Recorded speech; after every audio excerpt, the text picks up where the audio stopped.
This isn't just football driven. Yeah. It's not. Football is noisy, but let's take football out of it completely. Let's pretend football at Arizona State University does not exist. Okay? Okay. Ray Anderson still had to get lawyers involved because he didn't want to communicate with his own basketball coach about how he was dealing with accusations his basketball coach's wife made about inappropriate sexual contact from a booster that he was still hanging out with. Yeah. Okay? Those emails were unearthed 42 months ago. That should have been the end of it right then and there. It was not. It was not. So again, we're pretending football does not even exist. ASU took money from Bart Ware's family this year. Yeah. This year. The new swimming scoreboard. Where do you think that money came from?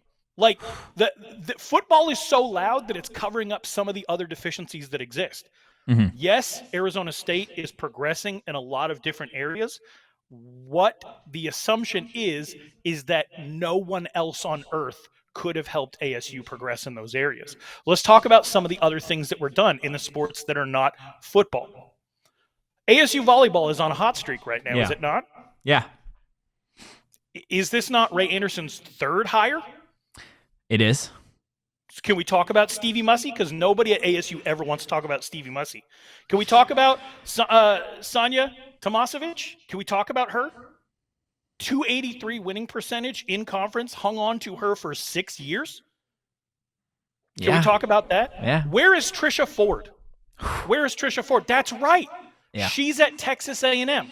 And what has happened to ASU softball? Oh, worst conference record since 2016. Yeah. Worst conference record in 7 years. Okay? Can we talk about ASU women's basketball, who just had their worst conference record of all time? Of all time. One of the most beloved figures in ASU athletics is Charlie Turner Thorne. We're not going to get into any of the reasons or speculation why she stepped down, but she obviously wasn't done working because she went to work for her assistant, Nikki Blue, at the Phoenix Mercury. So she obviously wasn't trying to retire from the sport altogether. Yeah. And I wish nothing but success for Natasha Adair. I hope that program takes off. But guess what? They had their worst record since 1996 and their worst conference record ever. Ever. On top of all of that, baseball is super important to the Arizona State University alumni base. Super important. Not only did Ray Anderson alienate 3/4 of the fan base by keeping Tracy Smith on longer than a lot of people wanted him to, the other quarter of the fan base that was behind Tracy Smith, somehow they got alienated too, even after he was fired, because Tracy Smith and his entire family, for some reason, remain to this day upset with Ray Anderson. Why is it that the people that worked with him have that level of attitude? Could it just be because he's fired? Maybe. We can give him the benefit of the doubt in all of these little places. But the fact of the matter is, having to get lawyers involved because you don't know how to speak to your basketball head coach on tough issues, ignoring your women's basketball coach that is through and through the most Sun Devil of Sun Devil coaches since Frank Kush, not hiring her recommendation, then watching her go back to work for her former assistant with the Mercury while your women's basketball team has the worst season it's had in 27 years is embarrassing. Not retaining Trisha Ford is embarrassing. Like, what happened with ASU women's volleyball before this? Like, cool, third time's a charm. Still, like, swimming is awesome. I 100% agree. We're still taking money from somebody who is accused of sexually harassing the wife of someone who is suing the university right now, by the way, and your head basketball coach. None of these things have anything to do with football. But let's get into football. Let's talk about it. Ralph's cooking! But it wasn't just the Herm Edwards thing. Obviously, personality conflict between him and Todd Graham. That is what it is. Todd Graham's had a lot of personality conflicts with a lot of people, and from what I've heard, so has Ray Anderson. Could they both be decent men? Absolutely. Absolutely. But guess what? The football program is in literal hell because of Ray Anderson, not because of Herm Edwards, because there would be no Herm Edwards without Ray Anderson, not because of Antonio Pierce, because there would be no Antonio Pierce without Ray Anderson. He didn't just staff the football program with his friends. it was also the people that he worked at his agency with that are now drawing six-figure salaries to be in ASU's athletic administration. And I'm not saying that Ken Lanfear does a bad job. I'm saying he was Ray Anderson's friend. All that's cool if you work for the TSA. That's cool if you want to get your friends on if you work for the TSA, right? That's cool if when you were 16 like me, you wanted to get your friends on at Peter Piper Pizza. Man, I could get you $6.25 an hour cleaning dishes. Of course, I'm trying to get myself off the dishes, right? Like that. Yes, that is how it works. It hits different when it's Ray Anderson.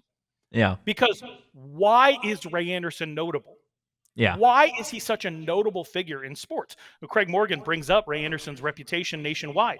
It's as a pioneer to help break up the good old boys club and get new, fresh faces into the coaching ranks. Yeah. He served as their agent. He helped break down all of these barriers. And then when it came time for him to be in a position to put new people on, he did the same good old boy stuff that he's been fighting back against his entire life. And he stacked the deck with all of his friends. And the thing with football that's probably the most frustrating is every single one of Ray Anderson's ideas was very bad. They were very bad ideas, right? So Ray Anderson had the idea that you could remove one coach from a staff, one and only one, replace it with a figurehead, and have your assistants, your very qualified assistants, continue to do their job working for somebody else. He had a fundamental misunderstanding of how college football works. That fundamental misunderstanding put Herm Edwards in a place to be supported by Billy Napier and Phil Bennett. You could have just hired Billy Napier. Yeah. Instead, Billy Napier leaves. He raises University of Louisiana to prominence, gets the University of Florida job, where he is now coaching Ricky Pearsall, who is leading University of Florida in receiving. Ricky Pearsall, one of the reasons that he leaves is because of Ray Anderson's lack of support, and every NIL deal that comes through has to be stamped by Ray Anderson. Ray Anderson has turned down NIL money that has caused players to transfer. This is true. This is the absolute truth. So you have Ray Anderson's attitude on NIL. You have the fact that Ray Anderson was one of Larry Scott's biggest supporters. You can't argue against that. You have that Ray Anderson supported everything George Kliavkoff did until the entire conference broke up. You have Ray Anderson embarrassing Arizona State University by talking down on University of West Virginia, not even understanding that, if people look into further context, he was just talking about how he doesn't like to be cold. But when this is your 10th time saying something that gets taken out of context, perhaps you should be the one, very frankly, that is providing more context. And you say all that, right? And we can all agree that football is not the only thing, but it is the thing. It is the thing, and you can't come up with a completely new way of doing business. Promise everyone that you're going to surround Herm Edwards with as much support as he needs to be successful in this role, and then not recognize that your friend that you hired has no desire to put in the hours, to learn the game, or do anything it would take to be successful long term. I want to make this very, very clear. Arizona State fired Herm Edwards, which is a whole other thing, right? Because Ray Anderson spent the last year and a half telling people he had to fire his friend when they called it a mutual decision. I've talked about on this show, how does a mutual decision work? Anthony, let's both say what we're thinking on 3. 1, 2, 3. I don't want to be the coach of Arizona State anymore. That's how a mutual decision works. No, that's not how it worked at all, right? They knew they had to replace him. They didn't want to call it a firing. He used it to get a $4.4 million buyout to his friend and former client, who would have been implicated. Yeah. And perhaps Ray would have as well, would have been implicated that they knew that they were bringing recruits in during COVID restrictions. Okay. And among many, many other things.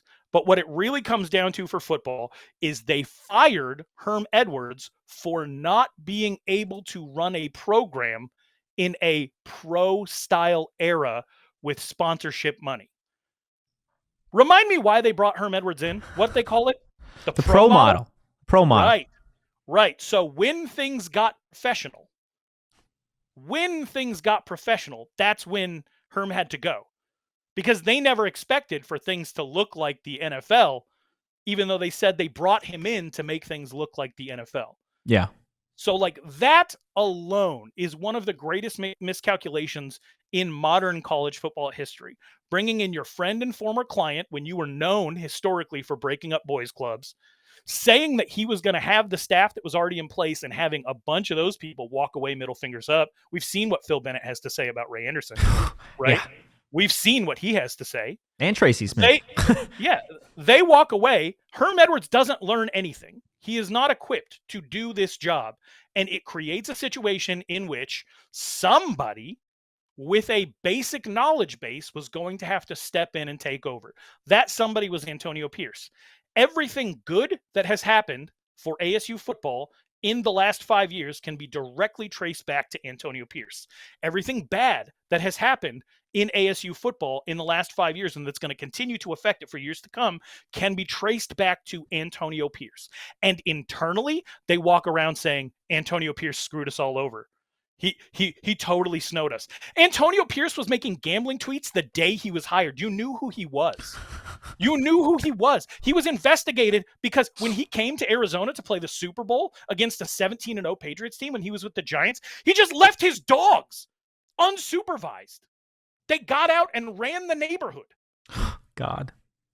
When Plaxico Burress shot himself, he was out at the club with Antonio Pierce, who was 6 months into being a newlywed, and instead is on video making out with different women. And then guess who takes the gun and doesn't go directly to the police? Guess who the police have to come to? That's who you brought into the program. Long Beach Poly was on probation because of Antonio Pierce. Arizona State University is on probation because of Antonio Pierce. And I appreciate that Craig Morgan says that all the consequences have pretty much been levied. We don't know that. Yeah. We don't know that because we've been under investigation since June 2021. And one of the reasons we've been under investigation is because we did not have the money to support Herm Edwards with his own staff, nor would he have even known how to staff up a college football program. He had not been in the game for 9 years. He had not been in the college game for 30 years. And he cited as his experience that he coached a high school all-star game.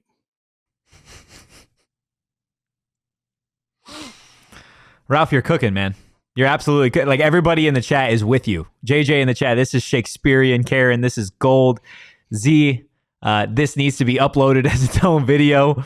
Like, I feel like you have touched a nerve that Arizona State fans are absolutely feeling, right? Especially the ones that are more than just Arizona State football, right? Of like, we can put that to the side, and there is still 1,000,005 different reasons why Ray Anderson shouldn't be the athletic director at Arizona State and probably shouldn't be the athletic director at any university at this point.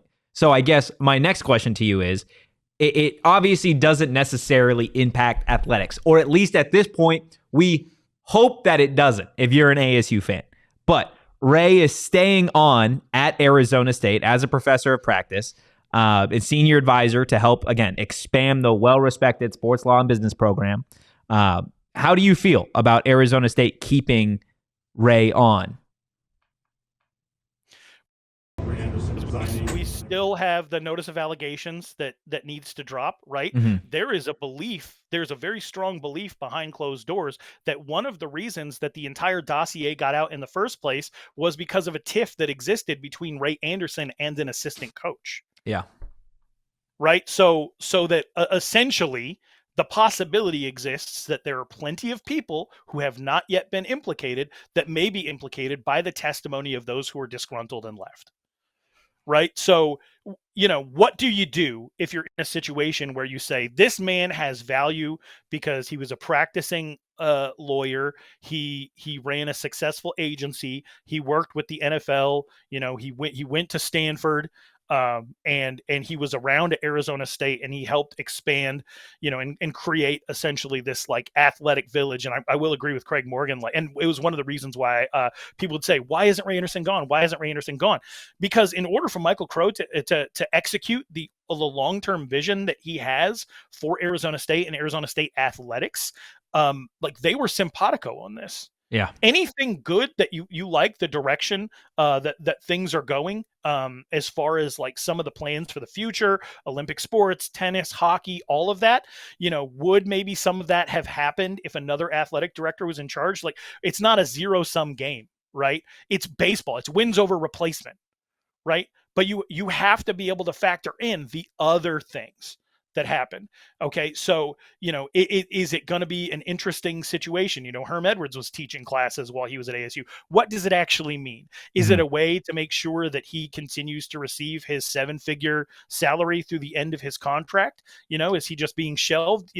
There are questions that people with access to the program should be asking about how that's going to be structured moving forward, because the general attitude of the fan base is that Ray Anderson, in conjunction with Herm Edwards, colluded to steal $4.4 million and give that to Herm Edwards, plus everything that he was contractually paid over the course of his entire time here. Remember, okay, let's jump back one spot, because you do a very good job on this show. Thank you. I am a huge fan of yours. Let's say that Saul had come to you to take over PHNX Sun Devils. Yes. And you told him, cool, but like, I don't podcast, I don't stream, I don't edit videos, I don't write columns, and I don't do social. And Saul was like, cool, we got somebody for all that. You just got to make appearances. You didn't got to alter your schedule. You can still get up 4:30 in the morning, lift weights, listen to jazz, do all the things that you love to do, right? But we don't actually need you to stream, to podcast, to blog, to do social. We don't need you to edit videos. We don't even need you in the room when we're meeting, right? We don't need you to recruit new talent. We don't need you for any of that. Do you think you would be having success here? Realistically, probably not. Right. So why do we blame Herm Edwards for being put in a situation where he was told, you're not going to have to run the offense? You're not going to have to run the defense. You do not need to operate social media on your own. Pawn that off to a guy like Ryan Rizek. Who cares? You do not have to recruit. Just hire a recruiting department. You don't have to staff. Just take Antonio Pierce's word for whoever he wants to bring in and hire. You don't have to do anything different. You just have to be the face of what we're doing. And the expectation that that would be successful is one of the most calculated and intentional misfires in the history of athletic administration, in the history of it. This should be something that he teaches on, and he is more than qualified to do so. So I'm happy to have him in that position, because losses are lessons. Goodness, Ralph. Oh my goodness. Holy hell, dude. Okay. That was, again, I think you nailed it perfectly for the way that the ASU community is feeling. Before we get you out of here, this is the question that I'm dying to hear your answer to. And it's only going to be one word, okay? One word to describe the Ray Anderson tenure. Over. Ralph Amsden, guys. Give him a follow on social media. Ralph, we appreciate you as always, my man.